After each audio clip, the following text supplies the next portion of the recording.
नमस्कार साथियों, आज के वीडियो में हम आपके साथ दो इम्पोर्टेंट अपडेट को लेकर डिस्कस करने वाले हैं। पहली जो अपडेट है वो AIIMS nurses union versus AIIMS new Delhi की लड़ाई को लेकर है। उसमें क्या फ़ैसला आया है वो भी हम डिस्कस करेंगे।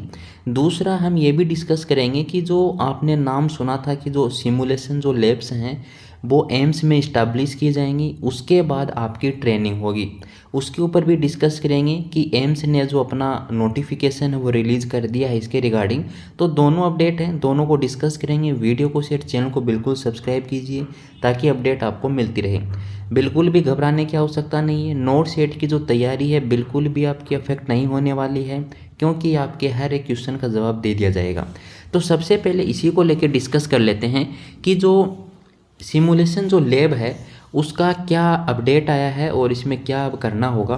तो देखिए, जो भी कैंडिडेट नोट सेट 6 की तैयारी कर रहे हैं उनको बिल्कुल भी इस पर अभी ध्यान नहीं देना है, क्योंकि ये उन कैंडिडेट के लिए नहीं है जो अभी तैयारी कर रहे हैं।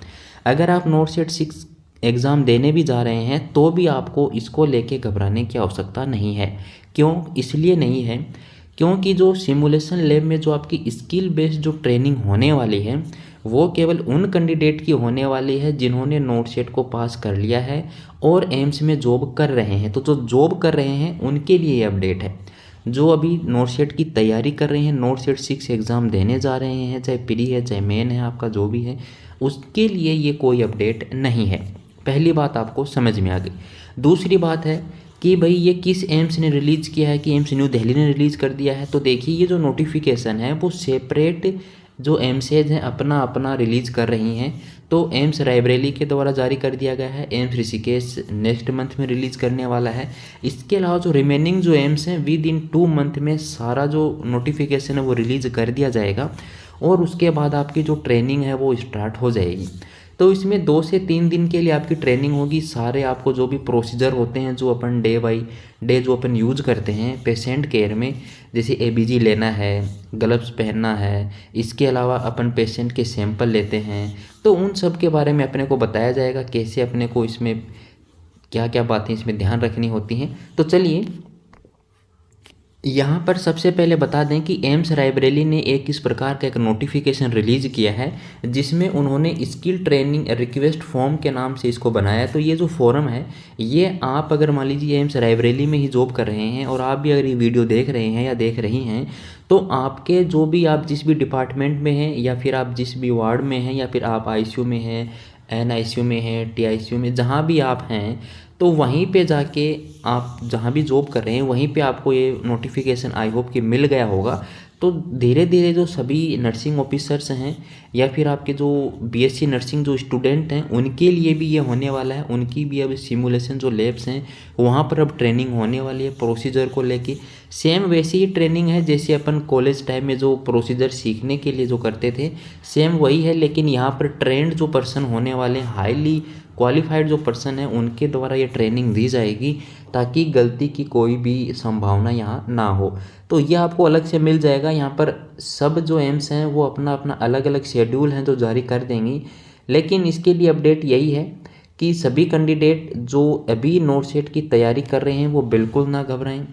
आपका भी जिस दिन सिलेक्शन हो जाएगा और जिस दिन आपको जो एम्स मिल जाएगा, एम्स मिलने के बाद आपकी ज्वाइनिंग होने के बाद आपको एक ट्रेनिंग करवाएगा। उस ट्रेनिंग के लिए ये सारा फंडा है। ऐसा बिल्कुल नहीं है कि नोट सेट का मेन एग्ज़ाम आपने पास कर लिया उसके बाद आपकी एक ट्रेनिंग होगी, उसके बाद आपको एम्स में ज्वाइनिंग होगी, ऐसा कुछ नहीं है।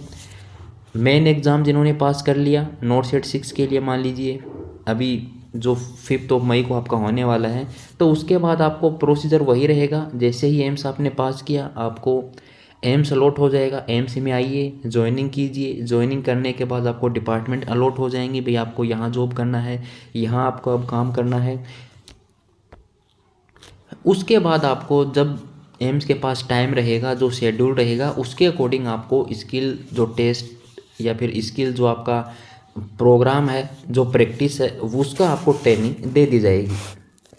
तो ये छोटी सी अपडेट थी जो हमने आपके साथ शेयर की है। एक दूसरा जो अपडेट हमने आपको अभी बताया था कि जो एम्स नर्सेज यूनियन है और एम्स न्यू दिल्ली के बीच में जो पिछले 8-7 महीने से चल रहा था उसको लेकर भी अब ब्रेक लग गया है। तो चलिए उसको भी हम डिस्कस कर लेते हैं। सबसे पहले ये समझते हैं कि मामला क्या है। तो देखिए साथियों, जैसे मान लीजिए आप किसी भी स्टेट से रिलेटेड हैं, उसका यहाँ पर ये मतलब हो जाता है कि जैसे आपका सिलेक्शन हो जाता है दूसरे स्टेट में। आप हरियाणा से हैं, सिलेक्शन पंजाब में हो गया। आप हिमाचल से हैं, सिलेक्शन आपका उत्तराखंड में हो गया। आप राजस्थान से हैं, सिलेक्शन आपका दिल्ली में हो गया।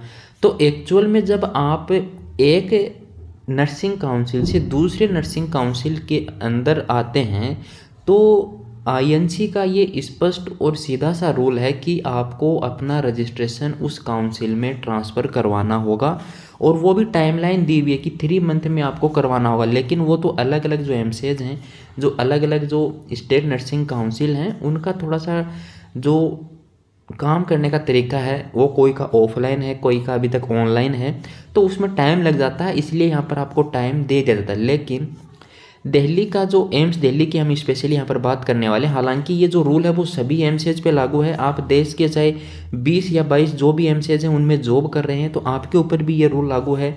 अगर आप दूसरे स्टेट से किसी दूसरे एम्स में गए हैं तो वहाँ पर आपको अपना रजिस्ट्रेशन बिल्कुल चेंज करवाना होता है, और ये काम आप करवा लीजिएगा। अब आपके मन में क्वेश्चन है कि मैं तो 4 एम्स चेंज कर चुका हूँ या कर चुकी हूँ, तो चारों में चेंज करवाऊँ क्या? तो देखिए, अभी आप एट प्रेजेंट जिस एम्स में हैं या जिस नर्सिंग काउंसिल के अंडर में है उसका रजिस्ट्रेशन करवाना है। ये नहीं है कि पिछले 3 का भी करवाना, ऐसा बिल्कुल नहीं है।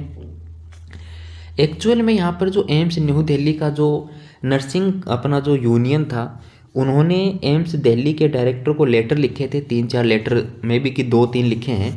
तो उसमें उन्होंने ये बताया था कि जो नर्सिंग स्टाफ है और जो हमारे जो फार्मासिस्ट हैं उनके लिए ऐसा कोई रूल नहीं है कि वो चेंज ही करवाएं। तो उसके बाद एम्स न्यू दिल्ली के एडमिन ऑफिस के थ्रू क्या किया गया है, एक जो अपनी इंडियन नर्सिंग जो काउंसिल है उसको एक लेटर लिखा गया था। एक लेटर इन्होंने लिखा था, और लेटर इन्होंने कब लिखा है साथियों, जैसा कि यहाँ पर आप देख पा रहे हैं 2 बार इन्होंने एक लेटर लिखा था। एक तो 19 सितंबर को लिखा था और एक 5 दिसंबर को लिखा था।